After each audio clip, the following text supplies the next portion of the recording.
আমরা চলে এসেছি এবার এলিমিনেশন রিয়াকশন অফ অ্যামিনসকে নিয়ে। সো এখানে আমরা দুটো এলিমিনেশন নিয়ে কথা বলবো, যে দুটোই নেমড রিয়াকশন। একটাকে আমরা বলি হফম্যানস এলিমিনেশন, আর একটাকে আমরা বলি কোপ এলিমিনেশন। দুটোই মোরাললেস সিমিলার প্রিন্সিপালের উপরেই কাজ করে। সো একটা একটা করে আমরা দেখব। সুন্দর করে এখানে দেখো গুছিয়ে দেওয়া আছে। So you take a very good note of it, so that তোমার পরীক্ষার আগে প্রিপারেশানে কিন্তু খুব ভালো হয়। ঠিক যেভাবে লেখা আছে ওইভাবে নোটসটা নাও, তোমার ডেফিনেটলি হেল্প হবে। সো আমরা আস্তে আস্তে এগোই। We are going for Hofmann elimination. দেখো, অ্যামিনসদের প্রথমে যখন রিয়াকশান আমরা করে থাকি তখন একটা রিয়াকশান থাকে যেটা অ্যামিনসের সাথে অ্যালকাইল হ্যালাইডসের রিয়াকশান, যেটাকে আমরা এক্সস্টিভ মিথাইলেশন বলি। এক্সস্টিভ মিথাইলেশন বলি। তো সবার আগে আমরা সেই রিয়াকশানটাই কিন্তু এখানে করেছি।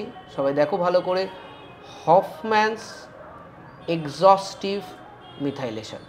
এটাতে আমরা কি করি, একটা অ্যামিনকে নিয়েছি, দেখো ভালো করে লক্ষ্য করবে। অ্যামিনের যে এখানে যে কার্বনটা, আমি তার উপরে কিন্তু একটা স্টার মার্ক করে দিয়েছি যাতে তুমি বুঝতে পারো ওটা কাইরাল কার্বন। কী কার্বন ওটা? Chiral carbon. দেখো চারদিকে চারটে হাত আলাদা আছে, কাইরাল কার্বন, তার মানে এখানে প্লাস মাইনাস দুটো হতে পারে, তাই জন্য প্রোডাক্টটাও কিন্তু প্লাস মাইনাস হবে। এই ছোটো ছোটো নিউয়ান্সেস আমি চেষ্টা করছি তোমাদের পড়ানোর মধ্যে দেওয়ার, সো দ্যাট তুমি এই অপটিক্যাল আইসোমারিজমের গল্পটা, যার উপর থেকে বেশ কিছু কোশ্চেন অনেক সময় দিয়ে দেয়, সেগুলো যাতে তোমাদের মিস না হয়। ঠিক আছে? সো এটা মাথায় রেখে এগোতে হবে। এখানে আমরা কি করলাম, এক্সেস CH3I দিয়ে দিয়েছি, তাই তো? আমরা কি করেছি, এক্সেস CH3I দিয়ে দিয়েছি। তখন আমরা কি দেখতে পাচ্ছি, কি হয়, ফাইনাল প্রোডাক্ট একটা টার্সিয়ারি অ্যামোনিয়াম সল্ট তৈরি হয়। সরি, নট টার্সিয়ারি, ফাইনালি যেটা হয় সেটা কোয়াটারনারি অ্যামোনিয়াম সল্ট। তো প্রথমে প্রাইমারি থেকে সেকেন্ডারি যাবে, সেকেন্ডারি থেকে টার্সিয়ারি যাবে, এবং টার্সিয়ারি থেকে কোয়াটারনারি অ্যামোনিয়াম সল্ট তৈরি হয়। যদি এটা বুঝতে অসুবিধা হয়, অ্যামিনসের প্রথম দিকের রিয়াকশান অথবা অ্যামিনসের প্রিপারেশানে আমরা হফম্যানস এক্সস্টিভ মিথাইলেশন করে থাকি, সেটা কিন্তু একবার করে নাও, তাহলে তোমাদের এটা হয়ে যাবে। ঠিক আছে? এখানেও কিন্তু প্লাস মাইনাস হবে, কারণ এখানেও কিন্তু একটা কাইরাল কার্বন আছে। সো এই যে সল্টটা তৈরি হলো, সবাই লিখে নাও, ধীরে সুস্থে করো, সবাই আগে লিখে নাও।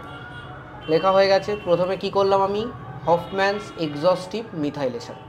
তারপরে তাতে দিলাম এটাতে, এই জিনিসটাতে আমরা কি করছি, এক্সেস অ্যালকাইল আয়োডাইড দিচ্ছি। We are forming A quaternary ammonium salt. একটা কোয়াটারনারি অ্যামোনিয়াম সল্ট তৈরি হলো, একটা কোয়াটারনারি অ্যামোনিয়াম সল্ট তৈরি হলো। সেটাকে আমরা AgOH এর সঙ্গে রিয়াকশান করলাম। AgOH এর সঙ্গে রিয়াকশান করলে কি হচ্ছে, এখানে যে I মাইনাসটা আছে, এটা এই I মাইনাসটা রিপ্লেস হয়ে যাচ্ছে OH মাইনাস। তাহলে এবার আমি কি পেলাম, একটা কোয়াটারনারি অ্যামোনিয়াম হাইড্রক্সাইড। আমি কি পেলাম, একটা কোয়াটারনারি অ্যামোনিয়াম হাইড্রক্সাইড পেলাম। তো এর একটা সল্ট পেলাম, তাই তো, কোয়াটারনারি অ্যামোনিয়াম হাইড্রক্সাইড। এবার কি হবে, এবার এরপরে আমাদের এটাকে হিট করতে হবে। করে নিয়েছো এতটা, কোয়াটারনারি অ্যামোনিয়াম হাইড্রক্সাইড। এখানে যেটা আলফা, সেটা দেখো মাঝখানে আমি মেনশন করে দিয়েছি, যে কাইরাল কার্বনটা ছিল ওটা কিন্তু alpha carbon with respect to the nitrogen atom. Correct, বুঝতে পেরেছো? ওটা আলফা কার্বন, সবার কাছে ক্লিয়ার? তার পাশে দেখো দুটো বিটা কার্বন আছে, ডেফিনেটলি ডান দিকেরটাও বিটা হবে, বাদিকেরটাও বিটা হবে, ক্লিয়ার? সো এই দুটো বিটাতেই দেখো বিটা হাইড্রোজেন আছে। কি আছে? বিটা হাইড্রোজেন আছে। বাদিকেও বিটা হাইড্রোজেন আছে, ডান দিকেও বিটা হাইড্রোজেন আছে। এবার যখন আমি হিট করব, নিচ থেকে তো নিচের পার্ট যা চলে যাবে, বিটা হাইড্রোজেন এলিমিনেশন হয়। বিটা হাইড্রোজেন এলিমিনেশন আমরা কিন্তু এটা অ্যালকাইল হ্যালাইডসের এলিমিনেশন রিয়াকশানের আন্ডারে করেছি। ব্যাক করে দেখো, সময় নাও, পজ করে দাও, ব্যাক করো, দেখো এটা ডেফিনেটলি আমরা অ্যালকাইল হ্যালাইডসের বিটা এলিমিনেশন মেথড, এলিমিনেশন রিয়াকশানের আন্ডারে জ্যাডজেব এলিমিনেশনে কিন্তু আমরা করেছি, যেখানে আমরা বারংবার একটা জিনিস বলেছিলাম, দিস ইজ বিটা এলিমিনেশন, মানে বিটা হাইড্রোজেন এলিমিনেট হয়। এখানেও সিমিলারলি বিটা হাইড্রোজেন এলিমিনেট হবে। প্রশ্ন হচ্ছে হলো, কোন বিটা হাইড্রোজেনটা এলিমিনেট হবে, ডান দিকেরটা না বাদিকেরটা? তো আমরা অ্যালকাইল হ্যালাইডস চ্যাপ্টারে আমরা একটা জিনিস পড়েছিলাম, সেটা হচ্ছে হলো সেই বিটা হাইড্রোজেনটা এলিমিনেট হবে যেখানে আমরা মোর স্টেবল অ্যালকিন অথবা মোর সাবস্টিটিউটেড অ্যালকিন পাবো। ঠিক আছে? সো এখানে দুটো অ্যালকিন তৈরি হবে, or more than one. So এখানে দেখো, মোর দ্যান ওয়ান যদি বিটা হাইড্রোজেন থাকে, having more than one beta hydrogen atom, তাহলে কি হবে, একটার বেশি অ্যালকিন দেবে। কি দেবে? একটার বেশি অ্যালকিন দেবে। বোঝা গেছে? আচ্ছা, এবার দেখো এটার মধ্যে, এখানে আমরা দেখিয়েছি, দেখো এখানে এদিকে একটা অ্যালকিন আছে, এদিকে একটা অ্যালকিন। এর মধ্যে মেজর কোনটা হবে? মেজর সেটাই হবে যেটা লেস সাবস্টিটিউটেড। এই দেখো, লিস্ট সাবস্টিটিউটেড অ্যালকিন যেটা হবে সেটাই কিন্তু মেজর প্রোডাক্ট হবে।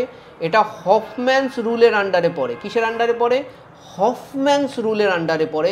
That is not according to জ্যাডজেপ এলিমিনেশন, যেটাতে আমরা বলে থাকি কি মোর সাবস্টিটিউটেড অ্যালকিন তৈরি হবে, সেটা আমরা বলছি না, তৈরি হবে, কিন্তু মেজর প্রোডাক্ট কে হবে? যেটা লেস সাবস্টিটিউটেড অ্যালকিন। এটার কারণ হিসেবে আমি এখানে দেখো ছোট্ট করে রিজনটা লিখে দিয়েছি, steric factor of quaternary ammonium salt. মানে এই যে এখানে এই যে এনটা রয়েছে এটাকে 3 ডিগ্রি, তাই না, 4 ডিগ্রি বেসিক্যালি। তো এখানে যে অ্যালকাইল গ্রুপগুলো রয়েছে সেগুলোতে হাত দিতে চায় না, কারণ এই দিকটাতে প্রচণ্ড স্টেরিক ফ্যাক্টরস চলে আসে। তাই জন্য এমন একটা কনফর্মেশন নেওয়ার চেষ্টা করে যেটাতে স্টেরিক ফ্যাক্টরটা অ্যাভয়েড করা যায়, এবং সেই কারণের জন্য মেজর প্রোডাক্ট সিলেক্ট হয়, ঠিক আছে। আর এই টাইপের রিয়াকশানকে আমরা রেজিও সিলেক্টিভ রিয়াকশান বলি। লিখে রাখো, রেজিও সিলেক্টিভ রিয়াকশান। কেন বলা হয় বলে দিচ্ছি। রেজিও সিলেক্টিভ রিয়াকশন তাদেরই বলা হয় যখন দুটো কনস্টিটিউশনাল আইসোমার বলতে এই যে আমরা পড়ে থাকি যেগুলো তোমার ওই পজিশন আইসোমার, চেন আইসোমার, সেগুলোকে কনস্টিটিউশনাল আইসোমার বলে, তাদের মধ্যে যখন রিয়াকশান একটাকে বেছে নেয় যে এটাই মেজর হবে, তখন সেই রিয়াকশানকে আমরা বলি রেজিও সিলেক্টিভ রিয়াকশান, ঠিক আছে। সো এখানে মেজর কোনটা হচ্ছে? লিস্ট সাবস্টিটিউটেডটা, তাহলে এটা রেজিও সিলেক্টিভ রিয়াকশান। সিমিলারলি জ্যাডজেপ এলিমিনেশনও কিন্তু রেজিও সিলেক্টিভ রিয়াকশান, ঠিক। তো আমরা ফাইনালি যেটা পাচ্ছি এখানে হফম্যানস রুলটাই ফলো হবে। এবার স্টেরিক ফ্যাক্টরটা আরও ডিটেলে বোঝা যেতে পারে, ঠিক আছে। স্টেরিক ফ্যাক্টরটা কেন এখানে কিভাবে কাজ করছে, তাহলে কিন্তু পুরো 3D করে ব্যাপারটাকে বুঝতে হবে, ঠিক আছে। সেটা আমরা অন্য একদিন দরকার হলে ডিল করে নিতে পারি, যাতে আমরা আরও ডেপথে গিয়ে ব্যাপারটাকে বুঝতে পারি, হুইচ ইজ ইম্পর্ট্যান্ট।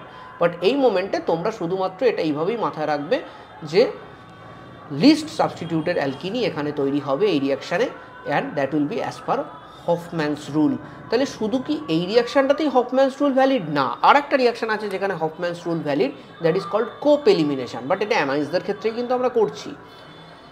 তো অ্যামাইন্সদের ক্ষেত্রে কোপ এলিমিনেশন যদি আমরা দেখি, তাহলে কোপ এলিমিনেশনে কী হচ্ছে? কোপ এলিমিনেশনে দেখো একটা অ্যামিন নিয়েছি, আমি এখানে সেম অ্যামিন নিয়েছি যাতে বুঝতে সুবিধা হয়। ফার্স্টে আমরা যেটা করছি অ্যামিনের মিথাইলেশন করছি। দেখো এখানে অ্যামিনকে 3 ডিগ্রি অ্যামিন বানিয়ে দিয়েছি, তাই না, 3 ডিগ্রি অ্যামিন বানিয়ে দিয়েছি, টার্সিয়ারি অ্যামিন বানিয়ে দিয়েছি, তারপরে সেটাকে অক্সিডেশন করেছি। টার্সিয়ারি অ্যামিনের অক্সিডেশন করলে যে এটা হয় সেটা তো আমরা পড়েছি এখানে, এই যে টার্সারি অ্যামিনসের অক্সিডেশন করলে কি হয়, তাই তো।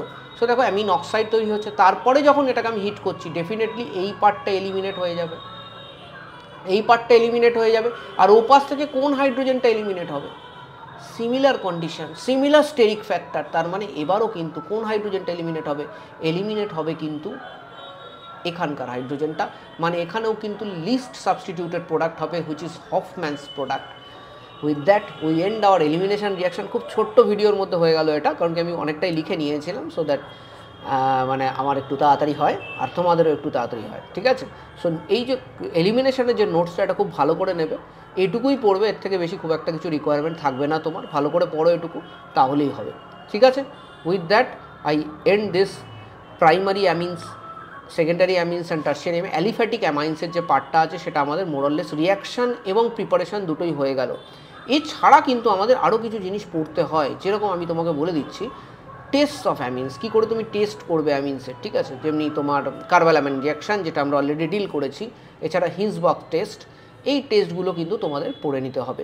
এরপরে আমি ডিল করবো অ্যারোমেটিক অ্যামাইন্স, মানে স্পেসিফিক্যালি অ্যানিলিন নিয়ে, কারণ অ্যানিলিনের বেশ কয়েকটা খুব সুন্দর রিয়াকশান আছে যেগুলো আমাদের পড়তে হবে। সো উইথ দ্যাট প্রিটেক্সট আমি এখানে কমপ্লিট করলাম। Thank you very much for joining, and let us go ahead with our preparation.